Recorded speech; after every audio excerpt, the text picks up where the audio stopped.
Greetings and welcome to another Warhammer 40,000 Kill Team video. Today I'm doing the February stats show for Kill Team.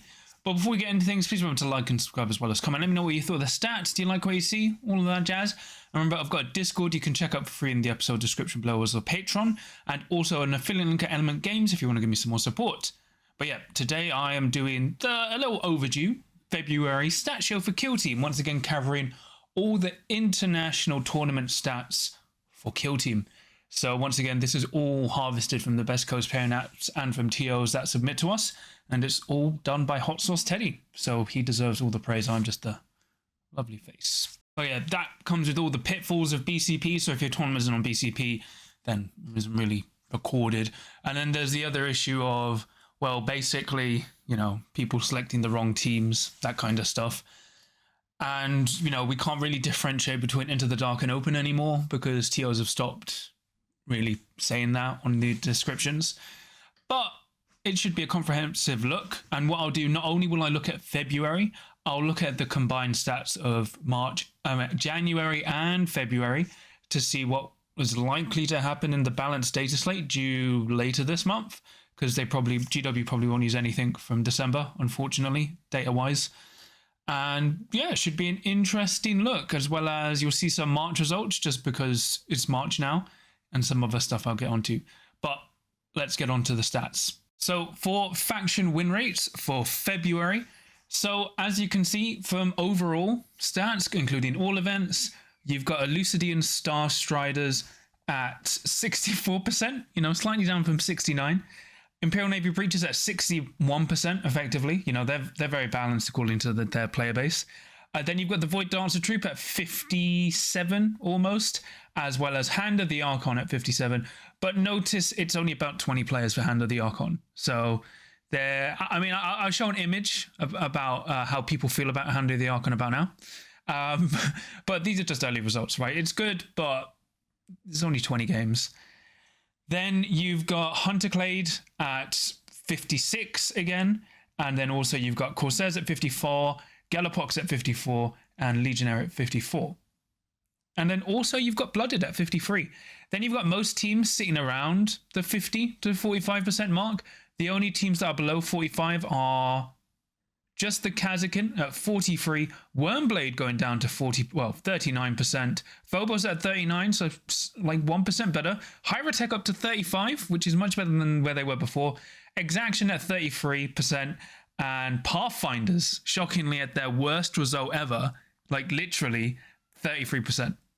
So my rationale about some of this is because we had Kill Team open, so that was a huge 87 player, 8 round Into the Dark tournament. So that would have done a lot for the stats, and we've had more Into the Dark only events recently. So that would kind of explain Pathfinders. And a little bit for why Wormblade haven't done so well recently. But also, you know, look at Exaction Squad. They've got 33% but 0.6% of the meta. So once again, not really a reliable look. Now looking at GT Plus results. So GT Plus is 4+ rounds with 16 or more players. So Elucidated Star Striders at 65%. Yay! Hunterclade at 63%, Galloppox at 60%, Void Dancer Troop at 60%, and then you've got Vet Guard at 59%, Breaches at 58%, Blooded at 56%. So the interesting thing is, people are saying Blooded shouldn't be nerfed. Yeah, right, but we'll see. But it's like, Blooded have been kind of overperforming, and Vet Guard is the most drastic change. Because you can see at smaller tournaments with less players, or like 3-round events, basically. They're not doing that well, but when it's 4 rounds with 16 or more players, they're doing really well. Really well. So, you know, maybe they need that spotter change, but we'll see. We'll see. Then you've got everyone else kind of sitting above around 50. You've even got Fastalker Kimban doing well at basically 46%, and even Kazakin at 46%. Warp Coven are just outside, you know, they're basically 45%. And then you've got Novitiates down in 43%, Commandos, Wormblade down at 41, Commandos down at 37, Hyrotech at 34, so oddly better in larger tournaments. And then Pathfinders exactly at 33, which is very weird. And Phobos down at 23.4% because they were like, hey Hyrotech, you're not taking our position. And then also you've got Talons of the Emperor, 60%, but it's like 1.8% representation rate, which isn't great. And even down in the other compendium sides, their representation rate isn't ideal. So here's the basic ass table for, the stats. So it's breaking down the percentages into actual numbers. So as you can see, Alustein Starstriders doing incredibly well. 250 games, right? That is crazy. Like they're very good. And 160 wins, 7 draws, 85 losses. They won 13 events with 23 podiums, right? And then you got Galapox still doing really well as well. If you look at Legionary, nearly 700 games for February, which is crazy. And they had 15 event wins with 37 podiums. And then you've got Intercession with nearly 900 games, 15 wins, and 47 podiums. It's crazy. So podiums is going placing one, first, second, or third, right? But that, overall for compendium teams, we've had nearly 6,000 games, right? We've got the trend of compendium getting less and less with 760. You've got Talons of the Emperor spiking a bit due to representation. And you've got Death Guard, who are generally just quite common. Imperial Guard have risen because people don't want to play Khazagin. And then you've got Space Marines because some Space Marine players just forgot that they need to select Intercession. So overall, a nice breakdown of all the numbers. Then we've got the win rate trends. So remember, the thicker, the better. So you can see some spikes. It's mainly showing how consistent Intercession are doing. I would ignore March. March is, 1 weaker results. But if you were interested, currently Hand of the Archon on 83% win rate, along with, I believe, Galapox Invected. So it's, the reason the percentages look so crazy for March is because there's not enough results. But these are only for the bespoke teams, because once again, if I include all the teams, it look ridiculous. But there's some nice trends. Like Intercession is actually getting thicker, really, really thick. So here's the event podium data, because once again, now Hot Teddy, based on feedback and has been able to refine the stats, we can now actually show the podium placements. So this is all the data for February. We've got notable tournaments on the left. So, you've got Beerhammer, the Spanish kill teams, which I can't pronounce properly. Even had a kill team event in Leicester. You had a Russian event with 40 players as well. So as you can see, for the faction podiums, the factions with the most first place finishes are Legionary and Imperial Navy Breachers, both with 7 wins. And then for second places and third places, you've got Legionary just slightly edging them out. Intercession, once again, with the most 26, because they're the most popular faction. They won 6 events and came second 11 times. And they also came third 9 times, which is really good. Corsairs shot up as well, 6 event wins. Commandos, even though their win rate isn't great, they've got 5 event wins. Vet Guard have even though their win rate has gone up, they've won more events, but not compared to their record before. Phobos somehow won 2 events and came second at 2.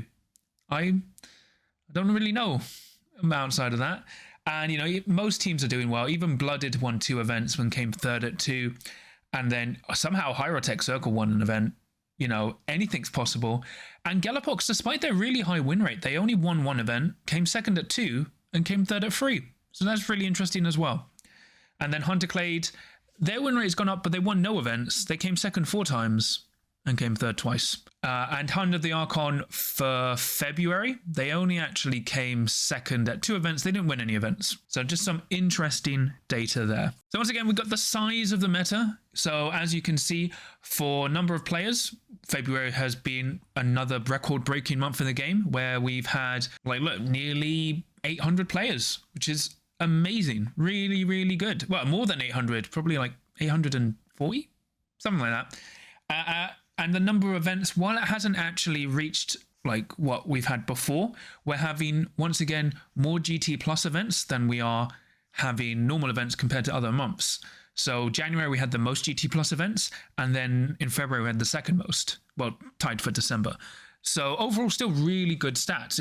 It's weird how, we're technically having less events, but we're having more players. So it's really good to see. And this is, technically, this would be kind of like the bad season of a game because it's still winter going into spring. So really good to see overall. So once again, this is just a quick breakdown of the win rate table. Remember, 45 to 50%, 55% is good. 56 and to 60% is bad. Above 60% is danger zone. 44 to 40% is, you know, maybe need a buff. Below 40% is danger zone. So, you know, you've got Elucidate and Star Striders at up there. And then you've also got like Imperial Navy Breaches above 60%. So, you know, you've got Talons of the Emperor overperforming, but their representation isn't great. And then you've got Deathwatch, who are like breaking the stratosphere with like their 3 players. You know, it's just really weird to see Pathfinders so low. They're actually worse than Hieratech Circle this month overall. It's weird. It's really weird. And then you've just got Intercession still holding at 50% and Legionary doing slightly better than they did last month at nearly 55. So now this is where we get a little bit spicy. So this is trying to predict the future. So this is covering events from January and February, not including data in December, because I don't believe GW will use the data month. I even think in the latest Balance Dataslate video they did in like January, they said they weren't looking at December data. So as you can see, overall, the factions that are above 60% Elucidate and Star Striders, so they're probably going to get nerfed. Then you've got Galapox Infected and Imperial Navy Breaches, both nearly at 60%, so they're going to be nerfed, and in case of Galapox, they're going to be nerfed again. And you've got Hand of the Archon, but once again, this is like, they're near 57%, but they actually didn't win any tournaments for February, sorry. They won one in March, but it's only like 20 games, so it's not really reliable. Void Dancer Troop, oddly just above 55%, but they're probably fine. Like, the thing I need to keep reminding people is we rate draws as half a point, whereas everyone else rates them as a point. So our win rates are probably lower than like what GW have, probably. So even if you're on 55% here, you may actually be above 55% for GW. We won't know until they actually start posting stats again. So you've got Legionary on 55%, and then you've got Corsairs on 55% as well. So, but I wouldn't expect Corsairs to get nerfed. Then you've got Blooded at 55% overall, and you know, you've got mostly everyone in the middle. So below 45%, so technically Crew just hit 45. Commandos are 1% below 45, so I don't think they would get a buff. And then Kazakin probably will. And then, you know, you've got Pathfinders oddly at 42%, but I don't think they'll get buffed, right? Because like if you just reverted the operative situation, then they would become a problem on open board again. So there's, unfortunately, I think it's Into the Dark messing them up. But the thing is, I believe GW are hitting a team based on what board it's overperforming. They don't care if it affects one or the other. As if you're overperforming on one, you need to be hit no matter what, right? And then you've got Phobos at 35%, you know, maybe they'll get a useful buff. And then Exaction Squad, once again, not enough players, Hieratech. But GT Plus results are where it gets really interesting, because we know, you know, playtesters have hinted online multiple times publicly that they care more about the GT Plus results. So Lucidine Star Striders above 60%, Galapox above 60%, Void Dancer Troop above 60%, Imperial Navy Breaches nearly 60%, and Blooded nearly 60%. So once again, it pretty much aligns. The only thing is, when it comes to Blooded, people say Blooded don't need to be nerfed. And I'm like, look, if we nerf Pathfinders because they're overperforming on open boards, but underperforming on Into the Dark, and, you know, everyone pretty much agrees Blooded are overperforming on Into the Dark and underperforming on open boards, they need the same fate. Like, obviously, it's a combination of crit ops and the buffums you can destroy, but they are doing really well on Into the Dark. And, you know, we can't nerf one faction and go, because generally people prefer the other faction, we can't just go, oh no, that's fine, we'll turn a blind eye. You know, Legionary actually come down to 54%, oddly, at bigger events, still doing really well. Vet Guard, once again, doing better at bigger events. And then Corsairs, still doing well. Below 45%, once again, we have Pathfinders, who actually did better at larger events, which probably keeps them safe from getting a buff. And then Warp Coven, will, you know, they're underperforming a little bit. And then you've got Kazakin, 40%, so a little bit worse than on all results. Commandos doing a lot worse at 40%. Farstalkers down to 38%. Hieratech at 28%, and then Phobos at 26%. Because Phobos is like, no, you took the crown from us last time, Hieratech, but not today, not today. And then oddly, you've got Craftworld with 0.17% representation at 57% for those people who care, and Talent in the Emperor at 56%. And, you know, You know, I mean, I don't think compendium teams will be touched. But if people want Talons of the Emperor nerfed, I won't stand in your way. But let's look at this from another angle. So, because once again, you know, you've got the bar charts, which are much better than looking at pie charts. But once again, we've got the, you know, the range of healthiness. So, Legionary, you know, just borderline maybe. Ooh, maybe we need to touch certain stuff. And then, you know, you've got Lucidine Star Striders way up, looking down at everyone, lancing everyone and blasting everyone with their airstrikes, hitting on freeze for some reason. And, you know, you got Galapox going, yeah, we actually just faked really caring about that nerf. It actually didn't really affect us at all. And then you've just got Phobos and Hyrotech Circle fighting out for who's going to be the worst faction. You know, it's tough between those two. It's actually a very close battle. If you pay like when I'm paying attention to the stats week by week, they're actually fighting each other. Like they're swapping. It's hilarious. It's really sad. And then finally, this is another snippet. So this is actually working towards a future video that I asked Hot Sauce Teddy about, and he said he could basically show me the data. This is a trend of amount of points people have scored based since, you know, like January last year. And as you can see, with the launch of Crit Ops, overall victory points have actually risen. So we've been able to break down how many people points are scoring on average when they win, draw, or lose. And as you can see, when people are winning, they're averaging 17 points now. When they draw, they're averaging in around 14 to 15. And when people lose, they're averaging around 11. So compared to before Crit Ops, people were averaging 6 points when they lost, around 9 points to 10 when they drew, and around 14 points when they won. So it may not seem like much, but this is excluding the 2 points you get for painted. So on average, people are almost maxing every game, right? When they win, and even when they're losing by, you know, actually a lot less. So this is like work in progress. It's not fully finished, but it's working towards a video that will be coming soon.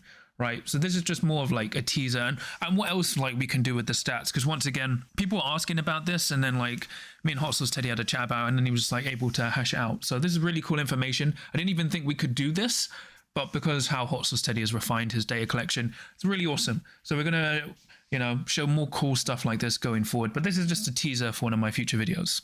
All right, so for the overview of the February stat show, it's a bit longer than last time, but that's because it's kind of like a February stat show review, as well as reviewing, you know, Q1 for 2023. So overall, meta's still really good, I would say. The only problem is more of crit ops than the game itself. Like the interesting thing, I want to save it for a different video because I don't like talking about buffs and nerfs too much when it comes to the stats. I like to be quite just impartial about and just looking at the data itself. You know, I know a lot of people get like, oh, we shouldn't focus on the data. And even GW themselves say they don't focus on the win rate alone, but they do factor in event size, how well a team is podiuming, its popularity, and how many events they've won. So that's what we've tried to incorporate in the data to show all of you guys to get a better understanding of where the game may go. Like one interesting trend with all the overperforming teams at the moment, technically, if you want to count Legionary, that they either all have ways to get extra command points or scouting options, but more importantly, damage negation. So that's interesting because, you know, you've got Elucidine Star Striders and Breachers, technically Galapox with their own damage negation, but also Legionary as well. So the biggest culprits there, effectively doing really well. And, you know, it's really weird because some teams have definitely been buffed by the crit up changes, but I think it's weird, right? Into the Dark has also had a weird twist on the results, and the underperforming teams are still basically the same. So it's like the game is still really good, and I think on open board everything's really closer. It's way more spread out and Into the Dark, but you know the meta's still healthy. You know, it's just weird that Elucidine Star Striders have done so well. You know, considering they were like decent before, but now they've been skyrocketed. And then you've got like just Phobos and Hyrotech not doing well. They clearly can't play well in the current meta. Not saying they're like horrible. They just struggle mechanically to deal well with the game. But if you look at everyone else, we've got a much wider range of 45 to 55% winning factions. Like Corsairs have had a resurgence. And even then, like, you know, the underperforming teams are only now like Kazakin and Commandos are generally like 1 to 2% below acceptable range, which is actually really fine. And even when it comes to commandos, they've got like an average, like slightly below average win rate, but they're winning a lot of events still. So they're clearly not as weak as people would think. So this is what I find refreshing about the stats, especially now like we've been able to show more than just the win rate. So I know people get really upset about the stats, which is strange, you know, and once again, the game's continuing to grow. So that's great to see. So hopefully March will be quite interesting. You know, we'll get a balanced data slate. I don't think we've got any super big events in March. April is when we've got more again. So it should be like crazy, especially out of a Warhammer Fest. But that, you know, that's a nice look at things. But once again, that's pretty much it for today. Please remember to thank Hot Sauce Teddy. It wouldn't be possible without him. You know, we would literally have no stats and no insight as to how the game effectively gets balanced and how the game is doing globally. And remember to like and subscribe as well as comment. Let me know what you thought of the stats today. Like, do you agree, disagree? Do you like what we've added? Do you think we should add anything more within reason? Like, we can't add what rosters people are using or like kill teams people are using and tag ops they're selecting at the moment. Like, it's impossible. And remember, I've got a Discord you can check out for free in the episode description below, as well as a Patreon and an Element Games affiliate link if you want to give me some more support. And I'll quickly shout out my patrons. So for my adepts of the crit, I have Screech, Sam, Robin, Nick, Kenzie, John Thomas, Eric, Captain Murder, Daniel, Dad of Goldens, Average Joe 27, Arthur, and then for my veterans of the crit, I have Sam. Just thank you so much for all your support. It really means a lot to me and helps support the channel. But yeah, you know, a nice look at the stats. This was my surprise video for today, by the way. I just didn't know if it would come this week in terms of my own schedule personally. And remember, I'll have an article version down in the episode description below if you want to just, you know, share all the images around. Remember just to credit us. That's what we ask, you know. It's just nice that way, helps ourselves. But it's really interesting, you know. I still have, like, when it comes to balance, I'm very brutal. My friend basically said, annoyingly, he was like, basically like Thanos, you just want pure balance. And it's like, that's right, you know. Even if my own faction's overperforming, I would nerf them into oblivion. As like, well, nerf them into balance, you know. Everything must be perfectly balanced. But no, it's once again a good look at the stats, and I'm interested to see what March brings, because if we get that balanced data slate, like, I wouldn't be surprised if GW wait a month for a balanced data slate, because if they wait a month, right, you push it back into April, and then it means they don't have to do balanced data slates in December, right? Because that was the problem they had with the last one. It literally just came before Christmas, which ideally is not when you want to do balance updates, because there's so much downtime in terms of everyone's on holiday. So, you know, I wouldn't be surprised if we wait another month, especially when they'll go like, well, you know, maybe if we hold another month, at least Star Striders will drop down for some reason. But yeah, that's pretty much it. And remember, no matter what the tiers say, stay away from tier 15. And remember, you can always win as long as you can roll a crit.